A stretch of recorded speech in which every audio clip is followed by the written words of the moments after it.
एक पति पत्नी थे, मैंने कहा यार तुम लोग इतना झगड़ते क्यों? बोले झगड़ते हैं तो खुश रहते हैं।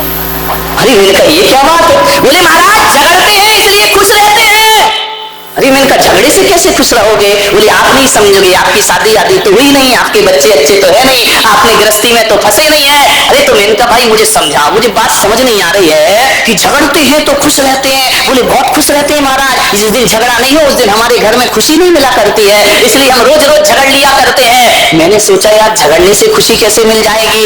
उसके पति से पूछा कि बता भाई झगड़ने से खुशी कैसे मिल जाएगी? पति ने कहा इससे ही पूछ लो, मेरे से क्या पूछ रहे हो? मैंने कहा देवी तू बता, झगड़ते हैं तो खुश रहते इसका क्या मतलब है? बोले महाराज तुम नहीं समझने वाले हो, झगड़ेंगे तो खुश रहेंगे। मैंने कहा मतलब क्या है? बोले मतलब इतना ही है कि गुस्से में जब मैं बेलन फेंक के मारती हूँ, लग जाता है तो मैं खुश हो जाती हूँ, नहीं लगता तो ये खुश हो जाते हैं, इसलिए मैंने कहा झगड़ते हैं तो खुश रहा करते हैं। ध्यान रखिए, निशाना लग गया तो देवी खुश, नहीं लगा तो देवता खुश कि आज बच गया। ये भी खुशी पाने के अलग अलग तरीके हैं दुनिया में, ध्यान रखिए। मानिए लड़ो झगड़ लो, मुस्कुराना बंद मत करिए। लड़ाई हो जाए झगड़े हो जाए, चार बर्तन है, खटपट होती है, होती रहेगी। और मैं भी इस गलत फहमी में नहीं जी रहा हूँ कि मेरे प्रवचन के बाद तुम सुधर जाओगे, बिल्कुल सुधरने वाले नहीं हो। ध्यान रखना, मैं कितना भी चिल्लाऊं, चाहे बीमारी में चिल्लाऊं। अभी मेरे पास शांति सेठ आए, बोले प्रवचन मत करना। मैंने कहा क्यों? बोले कि तुमको बुखार आ रहा है, रात से बुखार है, प्रवचन मत करना। लेकिन क्या करूं, इस व्यासपीठ पे जब आके बैठता हूं सारा बुखार छुमंत। ये बात अलग है कि अभी जाके फिर सो जाऊंगा। ध्यान रखिए मान्यवर, ये आपकी खुशियों के लिए। ध्यान रखना, हम वो हैं जो जमाने में उजालों के लिए आशियां सरेआम अपना जला देते हैं। ध्यान रखिए, मान्यवर विचार करना। मुस्कुराता चेहरा रखिए, हंसता हुआ चेहरा रखिए।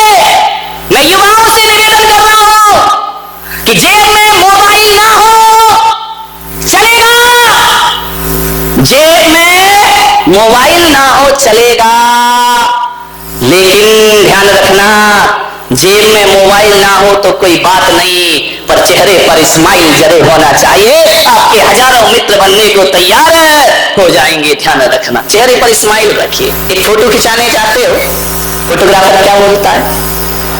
नहीं बता दो सही, स्माइल प्लीज, थोड़ा मुस्कुराइए, थोड़ा मुस्कुराइए। आदमी क्यों? बोले मुस्कुराऊं क्यों, स्माइल क्यों? स्माइल करने से तस्वीर अच्छी आती है। मैं पुलक सागर कहता हूं, जब 5 मिनट की स्माइल से तस्वीर अच्छी आती है तो जिंदगी भर मुस्कुराओ, तकदीर अच्छी हो जाएगी, किस्मत अच्छी हो जाएगी। एक फोटोग्राफर होता है और एक मैं हूं। ध्यान रखना, फोटोग्राफर तस्वीर बनाता है, फोटोग्राफर तस्वीर बनाता है और पुलक सागर तकदीर बनाता है। ध्यान रखिए, आपको सोचना, मुस्कुराता हुआ चेहरा, आनंदित चेहरा। मुस्कुराते हुए चेहरे को देख करके जीवन में आनंद प्राप्त होता है। मुस्कुराहट का अर्थ होता है कि मुस्कुराहट एक आमंत्रण कार्ड है। इससे बड़ा निमंत्रण इनवाइट कार्ड कोई दूसरा नहीं हुआ करता है। किसी को देखकर मुस्कुरा दीजिए, लेकिन एक बात ध्यान रखना, कहां मुस्कुराना और कहां नहीं मुस्कुराना, नहीं तो दुर्घटना घट जाएगी कहीं भी मुस्कुरा दोगे तो। एक बार क्या हुआ, मेरा प्रवचन सुन के दूसरे दिन एक लड़का आया, यहाँ प्लास्टर बना, सिर में पट्टी बंधी। मैंने कहा ये क्या हो गया? बोले तुम्हारी वजह से हुआ। अरे तो मैंने कहा मैंने क्या कर दिया? बोले तुमने तो कल प्रवचन किया था कि मुस्कुराते रहो मुस्कुराते रहो। मुस्कुराहट एक आमंत्रण कार्ड हुआ करता है, मुस्कुराने से वो लोग अपने पास आया करते हैं। तो मैंने कहा ये कर क्या लिया? बोले बताओ क्या बताओ, मैंने क्या कर लिया? ये हाथ टूट गया और सिर फूट गया मेरा, आपके सूत्र का ये प्रभाव है। अरे तो मैंने कहा क्या कर लिया तूने? अरे बोले जैसे ही मैंने सुना कि मुस्कुराहट से लोग आकर्षित होते हैं तो मैं एक गर्ल्स कॉलेज में गया और जैसे ही छुट्टी हुई लड़कियों को देख के मुस्कुराने लगा। जैसे ही मुस्कुराया लड़की के भाई ने इतनी धुनाई की, हड्डी टूट गई और सिर। एक बात ध्यान रखना बारामती वालों, कहां मुस्कुराना और हर जगह मत मुस्कुरा देना कि मुर्दा जा रहा हो तुम मुस्कुरा दो, ये तो गड़बड़ हो जाएगा मामला। ध्यान रखना, नहीं तो एक वकील साहब है ग्वालियर में, हमारे वक्त है, अभी आए थे, ऐसे है वो ऐसे है, उनका एक तकिया कलाम है, कुछ भी बोले बहुत बढ़िया बहुत बढ़िया। उन्होंने प्रवचन सुन लिया मेरा, बोले बहुत बढ़िया बहुत बढ़िया। कोई भी कुछ बोले वकील साहब कैसे हो, बहुत बढ़िया बहुत बढ़िया। अरे मिलता यार, हमेशा आदमी बहुत बढ़िया। एक बार क्या हुआ, एक आदमी मिला, सिर में बाल नहीं थे। वकील साहब ने पूछा कि अरे टकला क्यों हो गया है? बोले मेरा बाप मर गया। अरे बहुत बढ़िया, बहुत बढ़िया। ध्यान रखिए, तो इतना ध्यान रखना, कहाँ बढ़िया बोलना और कहाँ नहीं बोलना, नहीं तो दुर्घटना घट जाएगी आदमी की जिंदगी। हंसते रहिए, मुस्कुराते रहिए। और मैं तो कहता हूं कि किसी की मौत हो जाए तो भी चेहरे पर मुस्कुराहट रखिए। ध्यान रखना, जिसकी मौत पे लोग रोते हैं उसकी आत्मा को शांति नहीं मिला करती है। वो आत्मा जन्म मरण किया करती है, और किसी की आत्मा पे कोई दिल से मुस्कुरा देता है मृत्यु पे। मान्यवर, जब किसी संत की मृत्यु होती है तो आप रोते नहीं हैं, आनंद मनाया करते हैं। और जब महावीर को निर्माण होता है, मोक्ष होता है, लोग मातम नहीं मनाते, महोत्सव मनाते हैं, लड्डू चढ़ाते हैं और खुशियां व्यक्त किया करते हैं। ध्यान रखना, आप सोचना है ऐसी जिंदगी बनाओ कि लोग आपकी मौत पे मुस्कुराएं। ध्यान रखना, रोए ना, रोने से आत्मा को शांति नहीं मिला करती है। बड़े आनंद में जीवन जियो, बड़े उमंग के साथ जीवन जियो। दो लोग आपस में लड़ाई हो जाए कोई बात नहीं, लड़ लिए, झगड़ लिए, सॉरी मत बोलना, क्षमा मांगने की कोई जरूरत नहीं है, सामने वाला क्षमा नहीं करेगा। मैं तो आपसे इतनी कहता हूं कि दो आदमियों में लड़ाई हो गई, दोनों मंदिर जा रहे हैं भगवान के, बाहर इंसान इंसान से लड़ रहा है, अंदर जाके भगवान की पूजा कर रहा है। दोनों लड़ झगड़ के गए, अब जैसे ही देखा होता क्या है कि एक दुश्मन जब आता है तो दूसरा दुश्मन मुंह फेर लिया करता है, वो उसे देख के मुंह फेरता है, वो उसे देख के मुंह फेरा करता है। और मैं आपसे निवेदन कर रहा हूं, जब सामने दुश्मन आए तो मुंह मत फेरना, उसे देखना और थोड़ा सा मुस्कुरा देना। मेरे भाई, यदि आपने मुस्कुरा दिया और मुस्कुरा के कह दिया कि भाई साहब जय जिनेंद्र, सारे दिन का झगड़ा समाप्त हो जाएगा, लड़ाइयां समाप्त हो जाएंगी। बस मुस्कुरा के जय जिनेंद्र बोलिए। जय जिनेंद्र बोलने में क्या दिक्कत है मेरे भाई? कोई सॉरी नहीं बोल रहे, कोई माफी नहीं मांग रहे, मुस्कुरा के जय जिनेंद्र बोल दीजिए। ध्यान रखना, एक ही सूत्र में आपको दे रहा हूं, अरे दुश्मनी मिटाने का एक फार्मूला अपनाइए, दुश्मनी मिटाने का एक फार्मूला अपनाइए। और अपने दुश्मन को देखकर प्लीज थोड़ा मुस्कुराइए, अपने दुश्मन को देखकर प्लीज थोड़ा मुस्कुराइए। सास बहू में झगड़ा हो जाए, हिंदुस्तान पाकिस्तान की बमबारी हो जाए, तू मैं हो जाए, लड़ाई हो जाए, शाम को कहना अम्मा जी अभी तो बोल लो, नहीं बोलोगी, कह देना अम्मा जी, नहीं निकल रहा मुंह से, अरे जय जिनेंद्र बोलो ना, आपके झगड़े हो जाए, विवाद हो जाए, कहना भाई साहब, जोर से बोलो जरा, खाना नहीं खाया क्या? जय जिनेंद्र।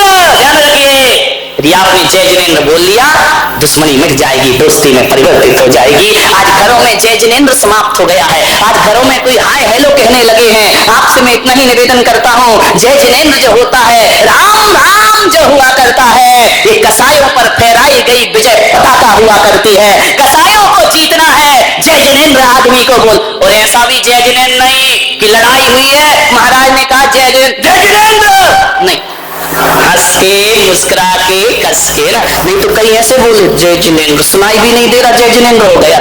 हंस के कस के और मुस्कुरा के जय जिनेंद्र बोलिए, और जय जिनेंद्र की ध्वनि से अपना बोल।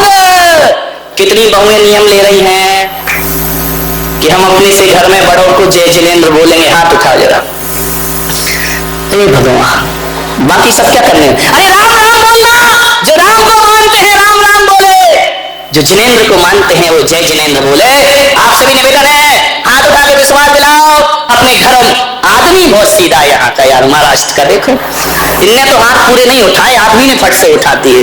कोई बात नहीं है, अब इस चक्कर में अभी महिलाओं के साथ लफड़े बहुत हैं। अभी जय जिनेंद्र का नियम तो ले लिया है, अब सासू बैठी देख रही होगी चुपचाप चुपचाप है। अब मान लो किसी दिन ये बहू जय जिनेंद्र करना भूल गई तो मालूम है सास क्या कहेगी? मुझे मालूम था, बड़ा नियम ले रही थी महाराज की सभा में, अरे मुझे मालूम था तू नहीं सुधरेगी, 4 दिन की चांदनी और फिर अंधेरी। ना बाबा, ऐसे उलाहने मत दो बहू को। यदि किसी दिन बहू जय जिनेंद्र करना भूल गई तो अम्माओं से निवेदन है कि बहू के कमरे कौन बहू बोली, अब आएगा मजा। ध्यान रखिए, अम्मा जी जाए और बहू के दरवाजे खटखटाए और बोले बेटी जय, बोल दो ना जय जिनेंद्र। मुंह खुल रहा है क्या तुम्हारा, दही जमा है क्या? विचार दे। बोले बेटी जय जिनेंद्र। समझदार बहू होगी तो कहेगी यार मुझे पहले जय जिनेंद्र करना चाहिए, अब कल से अम्मा जय जिनेंद्र करने आए उससे पहले मैं जाके जय जिनेंद्र करूंगी। इसी बहाने अम्माओ, जगत जननी जगदम्बाओ, तुम्हारी बहू जल्दी उठने लगेगी मेरे भाई, ध्यान रखिए। विचार जय जिनेंद्र होना चाहिए। मुंह मत फेरिए दुश्मन को देख करके कि यहां से दुश्मन आया तुमने मुंह फेर लिया, वहां से दुश्मन आया उसने मुंह पे, मुंह मत फेरिए। नजर मिलाइए। 4 मिले 64 खिले, 4 मिले 64 खिले, 4 मिले 64 खिले, 4 मिले 2 हमारे 2 सामने वाले के, 4 मिले 64 खिले। निगाहें मिले और ओठ न खिले, ऐसा हो सकता है क्या? 4 मिले 64 खिले, 64 32 अपने और 32 ही है ना कि कम ज्यादा है? नहीं तो एक बार मुल्ला नसरुद्दीन के साथ बड़ा गड़बड़ हो गया। मुल्ला नसरुद्दीन और खट्टर काका में लड़ाई हो गई।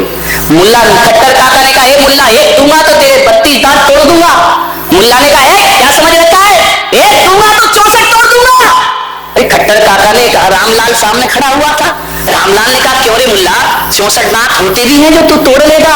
बोले मुझे मालूम था तू बीच में जरूर बोलेगा, इसलिए 32 तेरे भी जोड़ लिए। ध्यान रखना, तू बीच में जरूर बोलेगा, मुझे पता था। ध्यान रखिए, मान्य। 4 मिले 64 खिले, 20 खड़े कर जोड़, 10 तुम्हारे 10 सामने वाले के। 4 मिले 64 खिले, 20 खड़े कर जोड़, और जय जिनेंद्र वह चीज है हर से रोम करोड़, हर से रोम करोड़। जिनकी सासू यहाँ नहीं हो वो आज अपने घर जाना, वो है ना तुम्हारे पास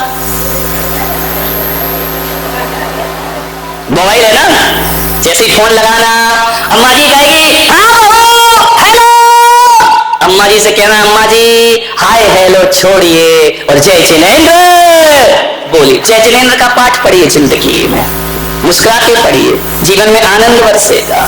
छोटी सी बात है लेकिन बहुत बड़ी बात है। 4 मिले 64 खिले, 20 खड़े कर जोड़, और जय जिनेंद्र वह चीज है। मैंने सोचा यार जब कोई आदमी किसी को राम राम करता है तो सामने वाला भी राम राम बोलता है, तो मैंने कहा ये 2 बार राम राम क्यों बोलते हैं? एक बार भी तो बोल सकते भैया राम, वो भी बोल दे राम, लेकिन इधर से भी कहा जाता है राम राम, उधर से भी कहा जाता है राम राम। तो मैंने कहा ऐसा 2 बार क्यों बोला जाता है राम राम, उत्तर आता है राम राम। फिर मैंने सोचा जरूर इसमें कोई कारण होगा, 2 बार ही राम राम बोलना चाहिए। इसलिए बोलना चाहिए कि जे 2 बार भी राम राम बोला जाता है तो सामने वाला भी राम राम कहता है। इसका मतलब इतना है जो बोल रहा है उसमें भी राम समाये है, और जिससे बोला जा रहा है उसमें भी राम समाये है। तो राम से राम का मिलन राम राम होता है, और जिनेंद्र से जिनेंद्र का मिलन जय जिनेंद्र हुआ करता है। ध्यान रखिए, तुम्हारे भीतर भी राम है, मेरे भी, मुझ में राम, तुझ में राम, सब में राम समाया है। कर लो सभी से प्यार, यहाँ पर कोई नहीं पराया है। ध्यान रखिए, सब किसी राम ही राम बसे हुए हैं। मानने वाले